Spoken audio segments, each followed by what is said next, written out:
Mes chers compatriotes, je voudrais d'abord partager avec vous, mes amis de Facebook, mais surtout avec tous les Sénégalais, au seuil de l'année qui se termine, ma satisfaction de l'esprit de sacrifice, du courage et de l'ardeur du Sénégalais.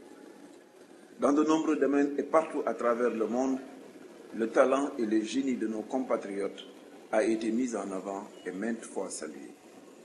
Cela illustre ô combien la richesse et la diversité de la ressource humaine dans notre pays et qui constitue à terme le ressort indéniable de son développement à venir.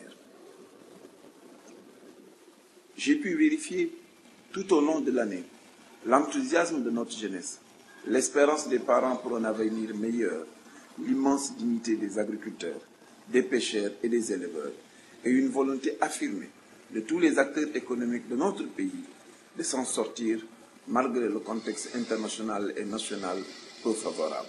Je sais que cette année 2010 a pourtant été une année difficile, voire même très difficile. Difficile pour toutes les populations touchées par les inondations. Difficile pour tous nos compatriotes de la diaspora et pour leurs familles restées au pays et qui comptent sur le fruit de leur travail pour bénéficier de leur soutien matériel et financier. Difficile pour nos djambars qui, au péril de leur vie, se battent chaque jour pour sauvegarder notre souveraineté, pour maintenir notre unité et garantir notre existence en tant qu'État et nation. Je pense profondément à eux et à leurs familles, et surtout à leurs enfants.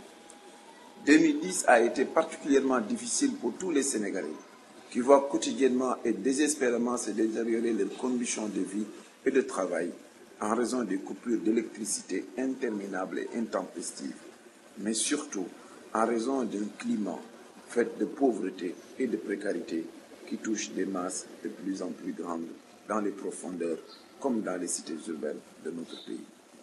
Et pourtant, mes chers compatriotes, tous ensemble, nous pouvons faire de 2011 une année meilleure.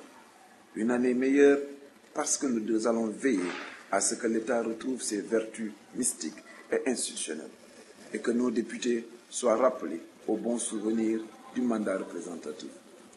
Et que tous les agents de l'État incarnent la dimension humaine de celle-ci et qu'à ce titre, qu'ils veillent à l'exécution de leurs tâches professionnelles pour la seule satisfaction des intérêts supérieurs de la nation et des Sénégalais. Mais aussi à ce que la justice soit le temple du droit, c'est-à-dire en donnant à chacun ce qui lui revient, d'être bonne et juste, en faisant fi du patronyme et de la classe sociale. En veillant surtout sur le plan social à ce que tous les enfants sénégalais puissent bénéficier de leur droit à l'éducation, en facilitant l'accès aux soins à nos compatriotes démunis. Il ne faudrait pas, absolument pas, que dans ce pays, que l'esprit de jouissance détruise ce que l'esprit de sacrifice a eu à construire avec tant de peine. Il est donc temps, mes chers compatriotes, à ce que nous veillions à une distribution équitable des ressources de l'État et de lutter ardemment, assidûment contre la corruption et la concussion. En veillant sur le plan économique à rendre plus compétitives nos entreprises phares au lieu de les menacer de privatisation ou de les asphyxier. À garantir aux travailleurs la sécurité de l'emploi, donc du bien-être, dans le respect des obligations et de la conscience professionnelle.